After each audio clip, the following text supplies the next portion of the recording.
গণজোয়ার সৃষ্টি হয়েছে। এই চাঁপাইনবাবগঞ্জ তার গর্বিত অংশীদার। কেন মানুষের এই গণজোয়ার? মানুষ বিগত 54 বছরের শাসন হোক আর অপশাসন হোক তা দেখেছে। ওইটা দেখতে দেখতে ক্লান্ত হয়ে পড়েছে। এখন বাংলাদেশের জনগণ পরিবর্তন চায়, পুরোনো বন্দোবস্তের রাজনীতি আর দেখতে চায় না। তিস্তা পাহাড় থেকে শুরু করে সমুদ্রের পার, জাফলং থেকে সুন্দরবন, টেকনাফ থেকে তেতুলিয়া, সকল জায়গায় আজকে মুক্তির পক্ষে, ন্যায়ের পক্ষে, ইনসাফের পক্ষে। জুলাই যুদ্ধের সেদিন রাস্তায় নেমে বলেছিল উই ওয়ান্ট জাস্টিস, আমরা সর্বক্ষেত্রে ন্যায় বিচার চাই। তার মানে হলো ন্যায় বিচার নাই, সেই ন্যায় বিচার আমরা প্রতিষ্ঠা করতে চাই ইনশাআল্লাহ। রাজার জন্য যে বিচার, সকলের জন্য সেই একই বিচার। একজন সাধারণ মানুষ অপরাধ করলে বিচার হবে যেটা, শাস্তি হবে যা। দেশের প্রেসিডেন্ট কিংবা প্রধানমন্ত্রী একই অপরাধ করলে তাদেরকেও ছাড় দিয়ে কথা বলা হবে না। চাঁদাবাজির রাস্তা বন্ধ হয়ে যাবে, চাঁদাবাজদেরকে ধরে নিয়ে কাজে নিয়োগ দেওয়া হবে। তারাও সেদিন কাজ করে দেশ গড়ার কাজে অংশগ্রহণ করবে ইনশাআল্লাহ। দুর্নীতি যারা করে তাদের দুর্নীতি করার প্রয়োজন হবে না।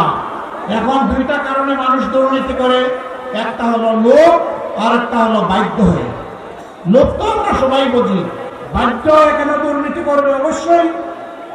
আমার সামনে এখানে আধা সামরিক বাহিনীর লোকেরা আছেন, নিহত করে ফেলেন, ওয়াদা করেন নিজের জীবন দিব কিন্তু দেশের 1 ইঞ্চি মাটি কাউকে দেব না। সেদিন তোমরা এই দেশ গড়বা, তৈরি হয়ে যাও। এই দেশ তোমাদের জন্য আমরা গড়তে নেমেছি, তোমাদের হাতে এই দেশের ভার আমরা তুলে দিতে চাই। একটি হচ্ছে সমাজের সকল স্তরে আপনাদের অধিকার এবং মর্যাদা, দ্বিতীয়টি হচ্ছে আপনাদের নিরাপত্তা। আজকে এই দুটির অভাব।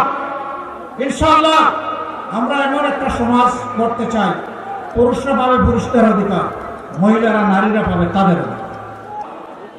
চাঁপাইনবাবগঞ্জ আলহামদুলিল্লাহ একটা উর্বর জেলা, আমের রাজধানী, এখানে লিচুর রাজধানী, আরো অনেক কিছু এখানে। কিন্তু এই যে আস্তে আস্তে দেখলাম মহানন্দা, এখন নদী আর খুঁজে পাওয়া যায় না, এখন মরুভূমি, এখন কঙ্কা। এই আমের রাজধানীতে আম সংরক্ষণ করার মতো কোনো হিমাগার বা সংরক্ষণকার নাই। ইনশাআল্লাহ আমরা ঘোষণা দিয়েছি পুরো উত্তরবঙ্গকে আমরা কৃষি শিল্পের রাজধানীতে পরিণত করব। যেখানে বিশ্ববিদ্যালয় দরকার সেখানে বিশ্ববিদ্যালয় হবে, যেখানে সংরক্ষণ দরকার সেখানে হবে, যেখানে পরীক্ষাগার দরকার, গবেষণাগার দরকার সেখানে গবেষণাগার গড়ে তোলা হবে। আম এবং লিচুর প্রসেসিং করে সারা বছর খাওয়ানোর ব্যবস্থা করা হবে, বিশ্বে রপ্তানি হবে ইনশাআল্লাহ। এইভাবে বাংলাদেশে এবং বিশ্বে আমরা চাপাইকে পৌঁছে দিতে চাই।